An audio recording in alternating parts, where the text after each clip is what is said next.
Assalamu alaikum viewers and welcome back to my channel Study Law with Bushra.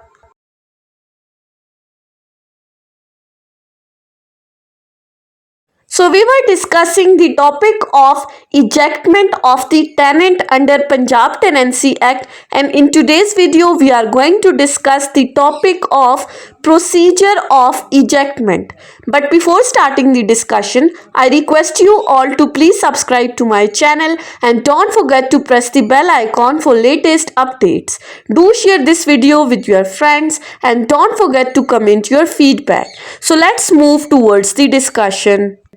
अपनी last video के अंदर हमने discuss किया था कि टेनेंट्स को किन ग्राउंड्स पर इजेक्ट किया जा सकता है, और उसके अंदर हमने सेक्शन 39 से सेक्शन 41 तक डिटेल में डिस्कस किया था। आज की इस वीडियो में हम डिस्कस करेंगे कि इजेक्टमेंट का प्रोसीजर क्या है। वो तो हमने ग्राउंड्स देख लिए कि कब आप इजेक्ट कर सकते हैं, अब कैसे आपने इजेक्ट करना है ये सेक्शन 42 से ऑनवर्ड हमें बता रहे हैं। सो सेक्शन 42 बात करता है restrictions on ejectment.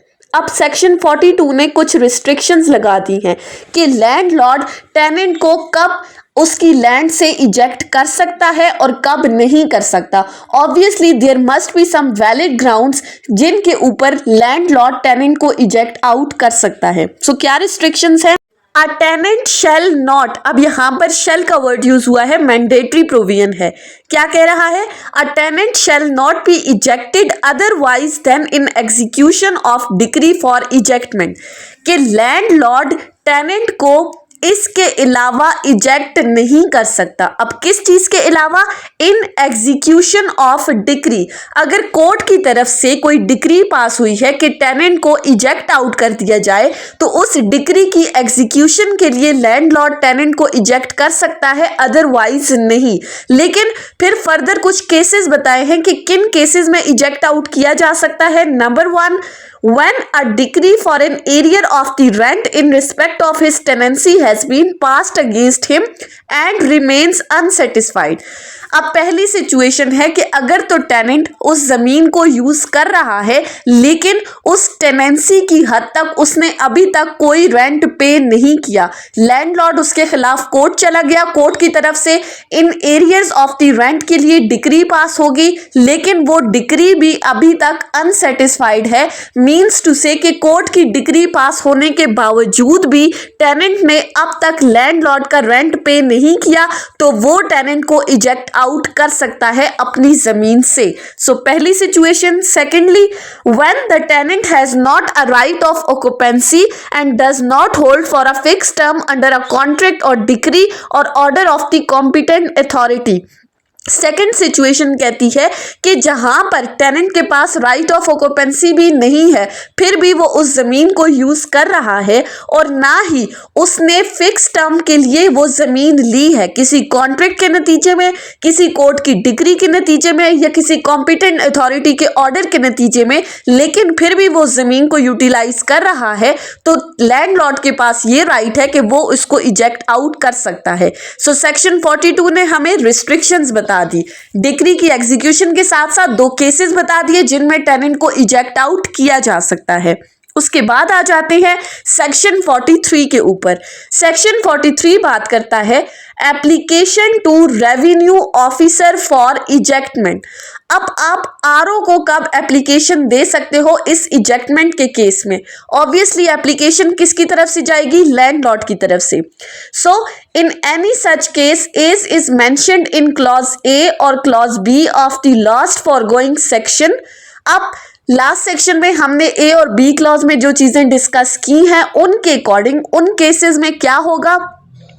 The landlord may apply to the revenue officer for the ejectment of the tenant in the case mentioned in former clause or for the service on the tenant of the notice of ejectment in the case mentioned in the latter clause।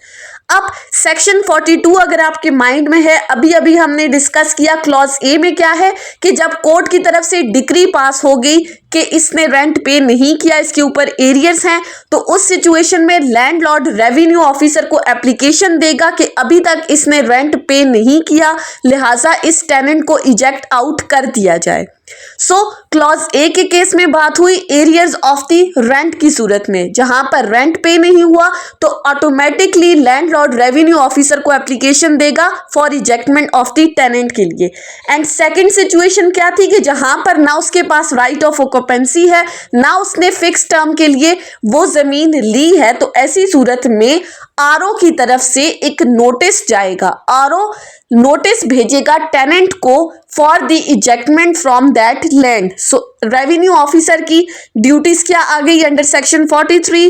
पहले case में landlord उसको application देगा ejectment के लिए, secondly वो notice देगा tenant को for ejectment. उसके बाद आ जाते हैं सेक्शन 44 के ऊपर। सेक्शन 44 बात करता है ejectment for failure to satisfy decree for the arrear of the rent. अब सेक्शन 44 ने क्या कहा है कि अगर एरियर्स ऑफ द रेंट से रिलेटेड कोर्ट की डिग्री पास हुई जो कि सेटिस्फाई नहीं हुई, तो उसके फेलियर के केस में इजेक्टमेंट किस तरह से होगी? Number 1, on receiving the application of the landlord in the case mentioned in clause B of section 42, जैसे ही रेवेन्यू ऑफिसर को सेक्शन 42 की क्लॉज ए के अंदर एप्लीकेशन मौसूल होगी लैंडलॉर्ड की, जहां पर डिक्री पास हुई थी 43 में, आपने रेवेन्यू ऑफिसर को एप्लीकेशन दी। अब जैसे ही ये एप्लीकेशन रेवेन्यू ऑफिसर को मौसूल होगी, रेवेन्यू ऑफिसर क्या करेगा? शैल, मैंडेटरी प्रोविजन है। After such inquiry with respect to the existence of the arrear as he deemed necessary, cause a notice to be served on the tenant। अगर तो in arrear से related उसको मजीद inquiry करने की ज़रूरत है, अगर वो समझता है कि इंक्वायरी ज़रूरी है, तो पहले वो इंक्वायरी कंडक्ट करेगा और इंक्वायरी कंडक्ट करने के बाद वो टेनेंट को एक नोटिस भेजेगा। अब नोटिस में क्या क्या चीज़ें मेंशन होंगी? Stating the date of the decree and the amount due thereunder. अब उस नोटिस के अंदर वो मेंशन करेगा कि आपके अगेंस्ट फलान डेट को कोर्ट की तरफ से डिक्री पास हुई थी कि आपने अभी तक एरियर्स ऑफ द रेंट पे नहीं किए, और साथ ही साथ उस नोटिस में वो अमाउंट भी मेंशन करेगा कि कितनी अमाउंट का रेंट आपने अभी तक पे नहीं किया, and informing him that if he does not pay that amount to revenue officer within 15 days from receipt of the notice, he will be ejected from the land। अब डिक्री अमाउंट ड्यू जो है उसके mention करने के साथ साथ revenue officer उसे ये बावर कराएगा कि अगर 15 दिन के अंदर अंदर, इस नोटिस के भेजने के 15 दिन के अंदर अंदर अगर उसने ये ड्यू अमाउंट रेवेन्यू ऑफिसर को पे नहीं की, तो ऑटोमेटिकली उसको उसकी लैंड से इजेक्ट कर दिया जाएगा। Clause 2, if the amount is not so paid, the revenue officer shall, subject to the provisions of this act with respect to payment of compensation, order the ejectment of the tenant unless good cause is shown to the contrary। अगर तो ऊपर हमने क्या कहा, वो उसको warn करेगा कि अगर आपने पेमेंट नहीं की तो आपको इजेक्ट आउट कर दिया जाएगा। क्लॉज 2 कहती है कि अगर टेनेंट ऐसा कर जाता है, वो 15 डेज के अंदर अमाउंट पे नहीं करता, तो रेवेन्यू ऑफिसर उसको उसकी लैंड से इजेक्ट आउट कर देगा अनटिल एंड अनलेस कोई सफिशिएंट रीजंस प्रोवाइड की गई हैं टेनेंट की जानिब से कि उसने अभी तक रेंट पे नहीं किया। क्यों नहीं किया? अगर वो सेटिस्फाई कर देता है रेवेन्यू ऑफिसर को तो वेल एंड गुड, अगर कोई सफिशिएंट रीजंस नहीं दी गई तो उसको उसकी लैंड से इजेक्ट कर दिया जाएगा। सो सेक्शन 44 ने क्या कहा? रेवेन्यू ऑफिसर को एप्लीकेशन मिलेगी, वो इंक्वायरी कंडक्ट करेगा अगर जरूरी है, नहीं तो टेनेंट को नोटिस भेजेगा। नोटिस के अंदर date of decree, due amount और साथ साथ वार्निंग होगी।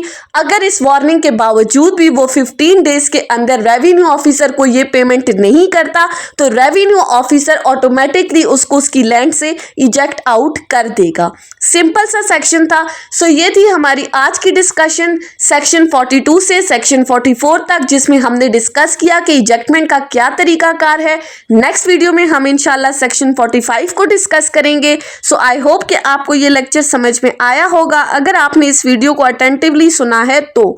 सो अगर आपको ये वीडियो अच्छी लगी है तो इस वीडियो को लाइक करें, कॉमेंट करें और चैनल को ज़रूर सब्सक्राइब करें। Thank you so much for watching this video. Till then, Allah Hafiz.